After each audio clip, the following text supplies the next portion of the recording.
So just to quickly reset, we're talking about the global agenda for 2020. I'm really excited to have you guys joining us. I just want to introduce our amazing panel. Michael Senni's the Chief Executive Officer of Siemens Energy, also Majid Jafar, the CEO of Crescent Petroleum, and the Honorable Dr. Tawfiq Chowdhury. He's Energy Advisor to the Honorable Prime Minister of the People's Republic of Bangladesh. Gentlemen, thank you so much for joining us. And I think I'm going to take the chair so that I get to be seated too. I want to kick off actually by walking through some of the events that we've seen over the last week, an incredible series of events geopolitically. His Royal Highness Turki Al Faisal told me just a few weeks ago when we were having a much longer conversation about the role of energy in this region in politics. He said, the oil market binds the world together, and it has since 1945, and he expects that to be something that continues. Majid, walk us through, in your opinion, what happens next in Iraq, because it's very difficult to separate the politics from the energy. And one wonders, at a time when the protests for the last several months in Iraq really were focused for so long on the Iranian influence in that country. Protests of the last several days have been very much focused on the United States' presence in the country. Is it time for the U.S. to get out of Iraq? So I think the protests in the last few days have been against all foreign interference in the country, and we're using Iraq as a battlefield. Iraqis don't want that. They feel now that this is somebody else's war that's being fought out on their territory, and the state has been weak. But what's really been driving them is these young people wanting better opportunity. The system has failed to deliver on the private sector-led economic growth and job creation. On the energy side, despite all the challenges, the war on ISIS, the reserves picture is up to 140 billion barrels and growing. The production is up to 5 million barrels a day, number 2 in OPEC, and the fastest growing. And there was some better rapprochement between the federal government and the Kurdistan regional government around revenue and cooperation. So that's all positive. Our own operations continue unaffected. We're obviously monitoring the security situation. We have a few U.S. expats, but not many. We're really almost 90% local staff and trying to get that as close to 100% as possible. The government is supposed to be changing. This government has resigned in Baghdad, and there's supposed to be an interim government to oversee new elections at some point this year. Now, whether this government itself carries on until those elections happen, that may be the case. So that is all expected later in the year. But for the time being, everybody wants to see calm. Nobody wants to see conflict. And I think that's reflected across the region and worldwide in governments as well as the private sector. In terms of what's happening in the South, you guys have $3 billion or so invested in Iraq in the energy sector.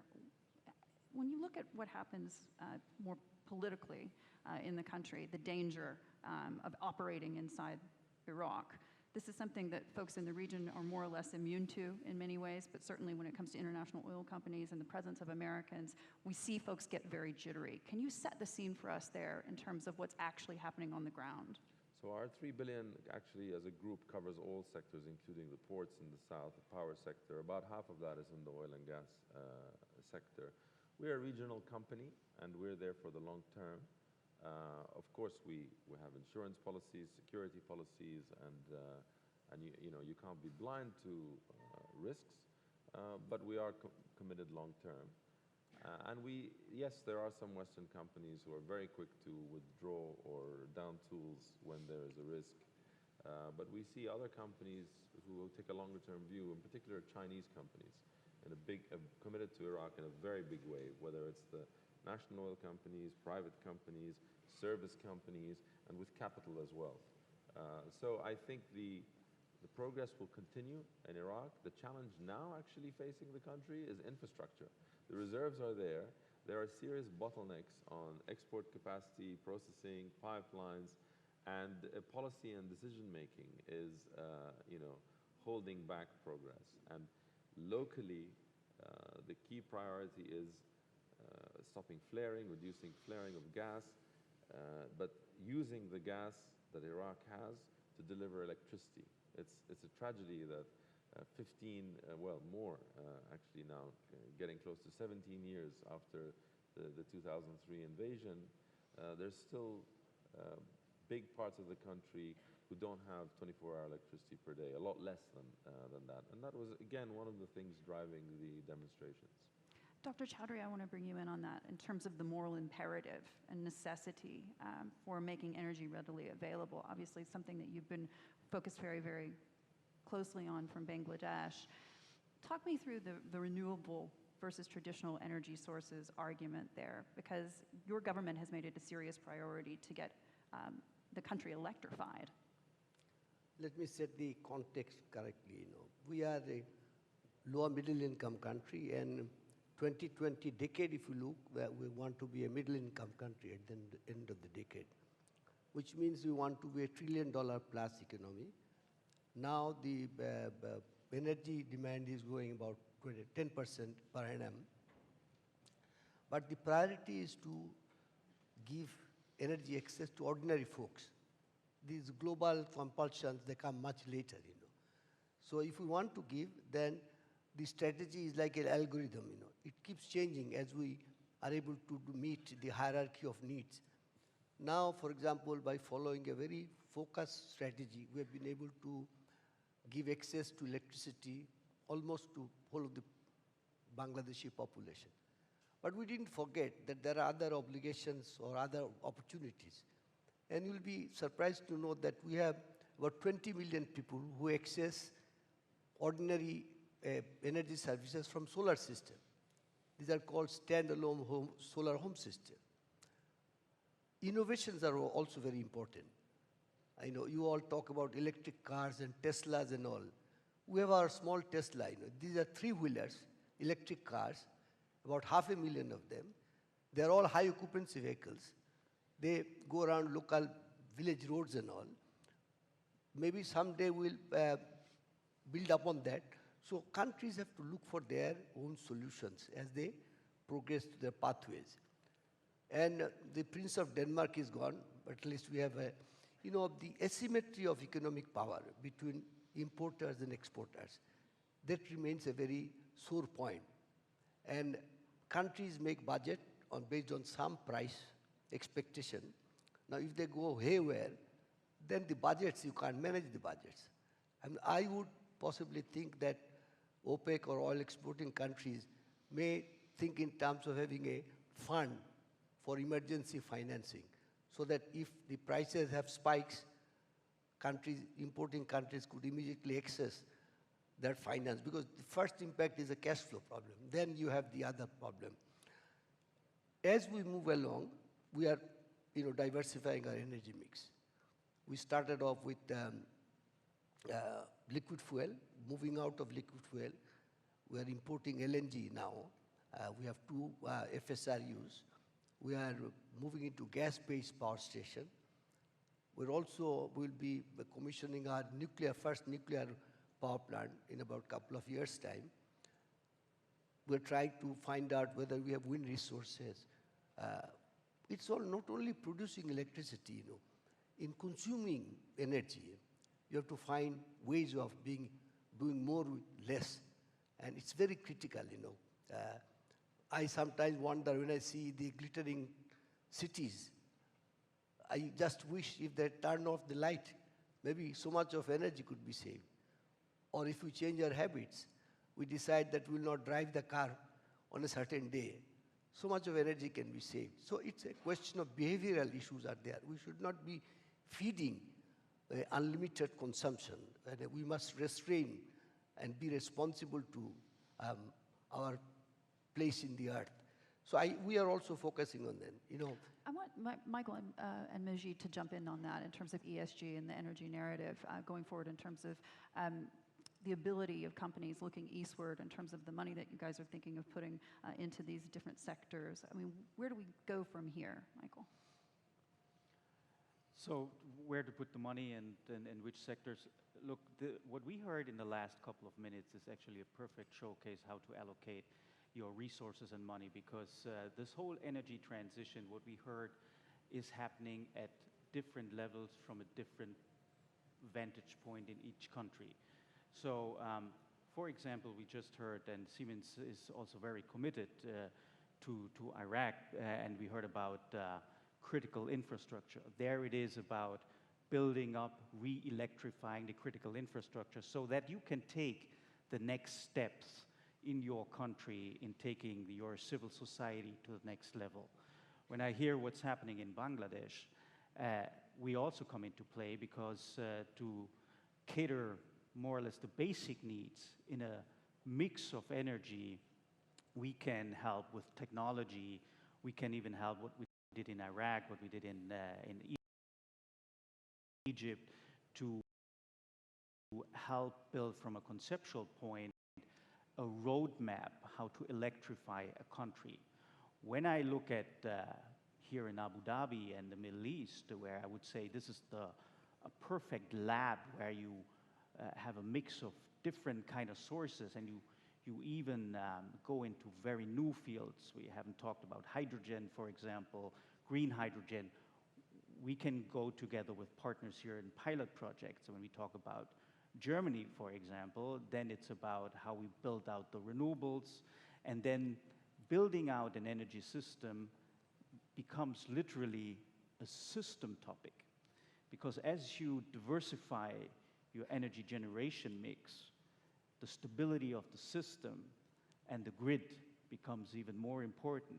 And then we talk about topics like digitalization. And this is all where the funds and the resources go.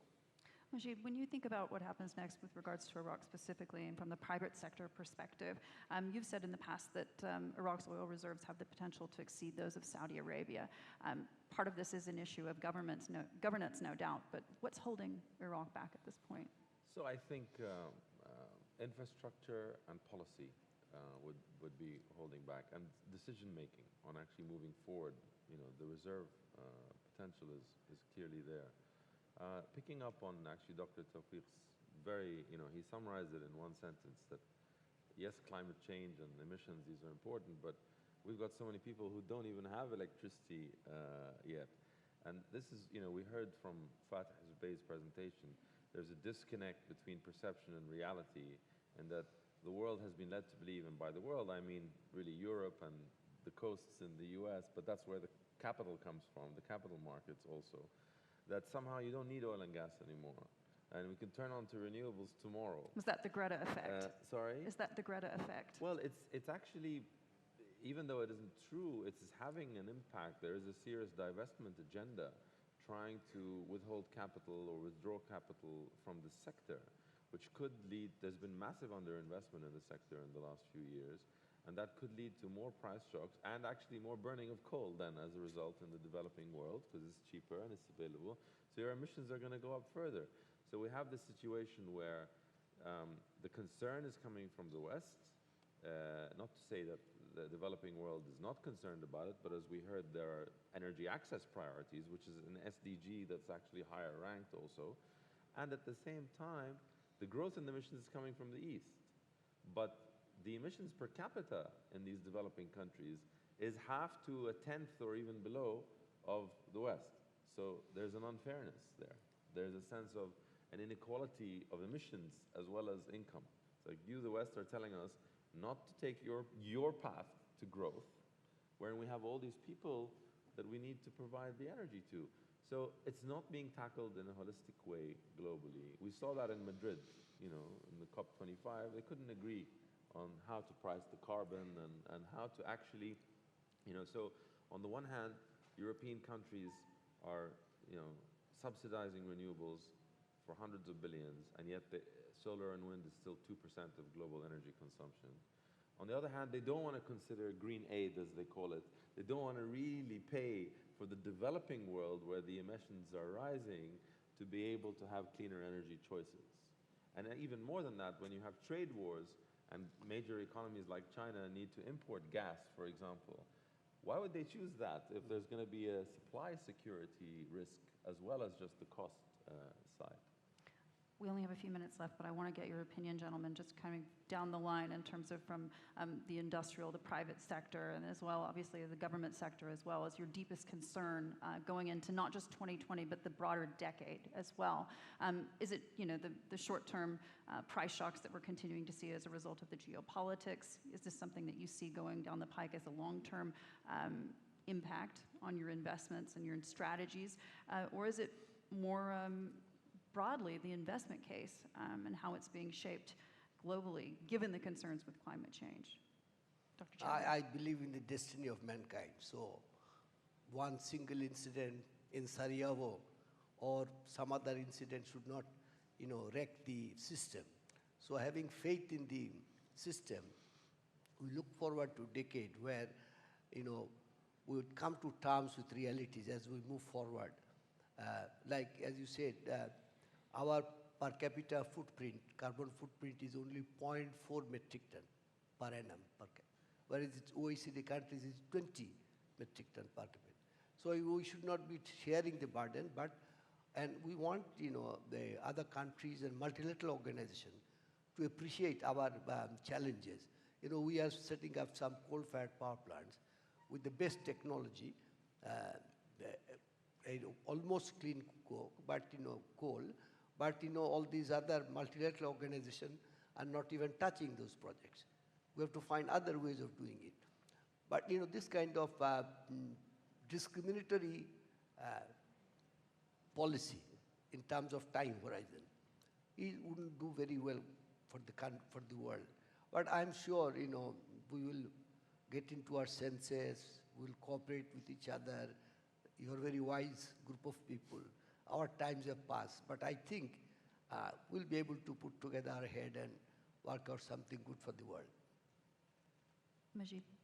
So I think from the oil and gas sector's perspective, we need to do a better job of measuring our impact in our operations and our product, and getting the message out there about how oil and gas is a critical part of the solution and it's not the problem. Because at the moment we're being demonized like we're the new tobacco. And so there's a report we're launching today in partnership with the Atlantic Council on the role of oil and gas in the low carbon transition. So we went and measured what we do. We're now 85% gas in the mix, so we're a gas and oil company now. Our carbon intensity in terms of our production is down to about 5 kilos per barrel of oil equivalent, whereas the industry average is somewhere between 18 and 25. So we're like below a third of the industry average, or down to even a fifth of the industry average. Our gas flaring is down to 0.7%, and we're trying to get that down even further. We've eliminated single-use plastics from all our operations.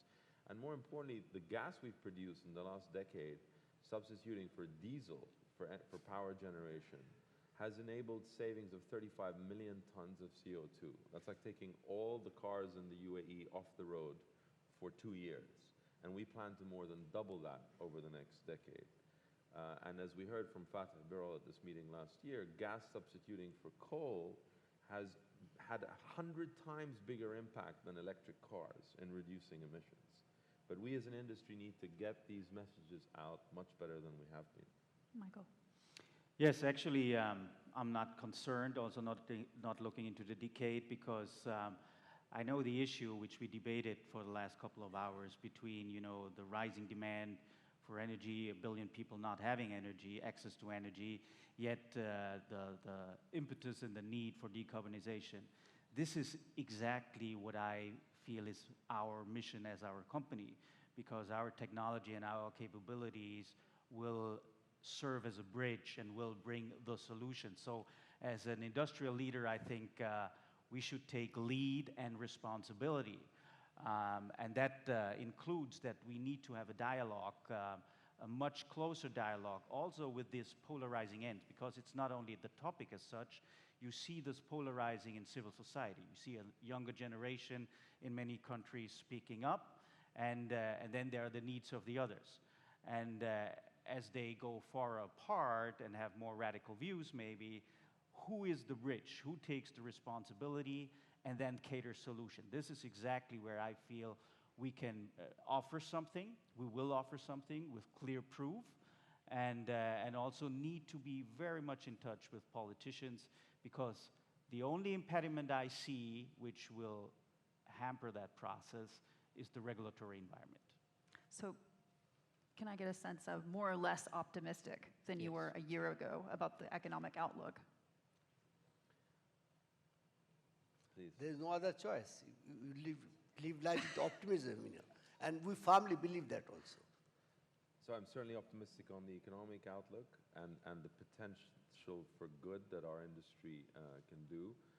My concern is about the image that it is somehow obtained at the moment. And if this divestment agenda starves the industry more and more of capital and more people see it as an industry that they should not be investing in, my concern is over the longer term that these reserves won't be developed. Or it may be that they end up being all owned by Asian governments. It may be a different shareholder if the West chooses not to invest. We'll have to see. I think we're entering a new age of electrification. We have heard a little bit in the presentation before how sector coupling works. So the energy demand is increasing, but in a different shape and form. And this is a new age of electrification, which is a great opportunity for us. Gentlemen, thank you so much. The global energy agenda for 2020 and the outlook for the decade. Thank you. Thank you.